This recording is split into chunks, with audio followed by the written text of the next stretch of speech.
Hey everyone, welcome to the channel. Sorry, I've been a little under the weather, and no, it's not what you think. I just have a cold, and it kind of sucks going out in really hot weather. So I want to take you today to the Hydrangea Gardens Yohena in Motobu, which is heading north on the island towards Nago. So when you first walk up, you'll see a little booth, and you park in the lot if you can. Sometimes the lot is full, so you park alongside the road, and there are really helpful guides to help you park and show you the entrance to this location. Now when you go to the front, you'll pay a small fee. Here are the fees. And it's named after the owner, Mrs. Uto Yohena, who is an elderly woman. I'm not sure if she's still with us. I tried to find out. There are pictures of her that you'll see later on in this video, but this place was amazing, and I don't think the video does it justice. You will walk up the long path. Now on the left, you'll notice that there's kind of a hut, like kind of a house, and that is actually like a small cafe that they have there where you can get stuff, and we'll go back to that a little later. All the trails are labeled, and so all you have to do is follow trail 1, and you get the picture. You just follow trail 1, and we had a blast looking at this amazing mountainside full of hydrangeas, full of butterflies, full of little bees pollinating. It was just amazing and an incredible sight.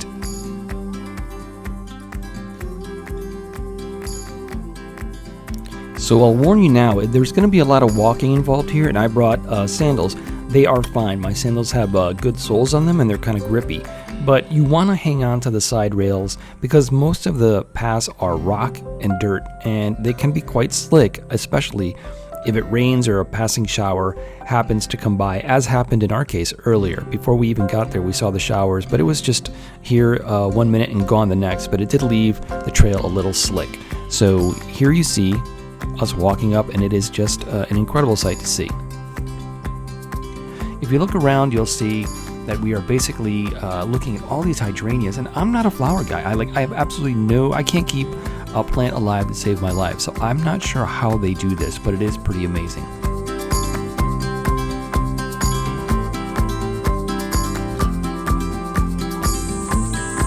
Having fun? Mm-hmm. Like all the flowers? Yeah. Yeah? Wait, where's the road sign? We have to keep going that way. Follow the path. Yeah. Wait, you're supposed to be up front. I'm supposed to be up front? Okay. Bye-bye.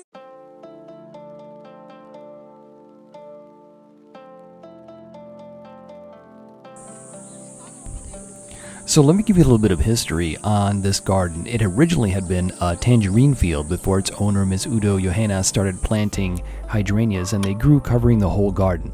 So now there are apparently more than 300,000 beautiful flowers blooming from nearly 30 different species of hydrangeas in this vast garden, and as you can see, it is pretty amazing.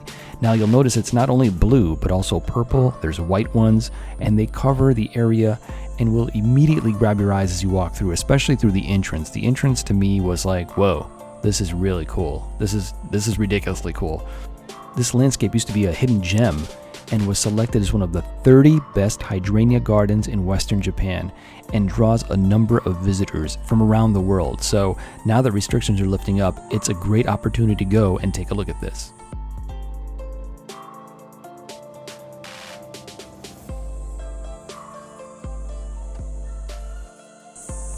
The paths in the garden, some of them are paved. The main one going up to near the cafe is paved, and they do allow strollers. But for the narrow paths that are labeled, path 1, 2, 3, and so on, I think you're going to have to hold your child and park the stroller and walk it, because I do not think those paths are wide enough for a stroller, and I wouldn't do it.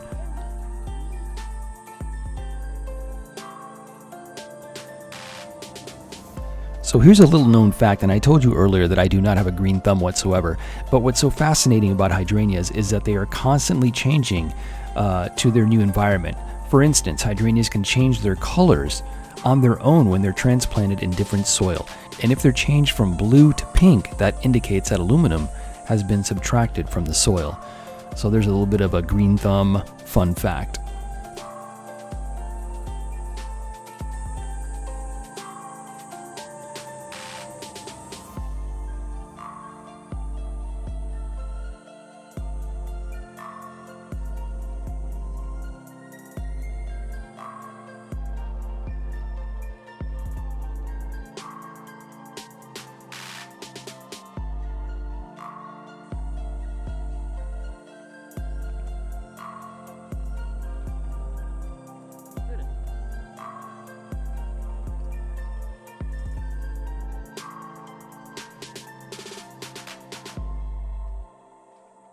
Can you imagine?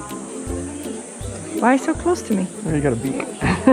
So once the trail is over, you can go to that wooden little like cafe that I told you about earlier in the video, and there you'll find a menu with lots of like ices. They have red bean ice where they put red bean on top of a shaved ice. They also have strawberry and some other great items that you can buy. They also have a wall that has a little bit of a description of the owner and who started this, and she apparently would go in and prune everything and all the plants herself. Now, these photos are a little dated, so I'm wondering if she's still with us. I don't think she is. However, it has just been kept up by the family and other people, and it's just amazing what you can do here. They also have plants for sale, and in a weird but funny thing, if you live here in Okinawa, snails get into everything. So you'll see this gardener is actually looking for snails in this plant to dig out before the customer takes the plant home, and I think that's a nice touch.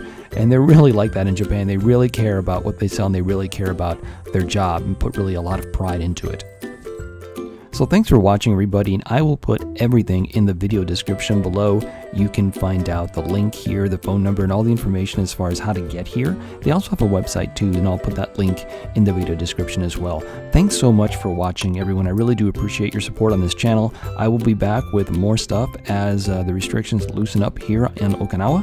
If you do have anything to add, please leave a comment below. I'd love to hear your thoughts on what you'd like to see on this channel. As far as this trip is concerned, I would hurry up and get there because obviously I'm not a flower guy, but I know the flowers don't bloom year-round, so you probably want to get there as soon as possible. Do some research on Google if you live in Okinawa on when the peak season to see the Hydrangea Gardens is.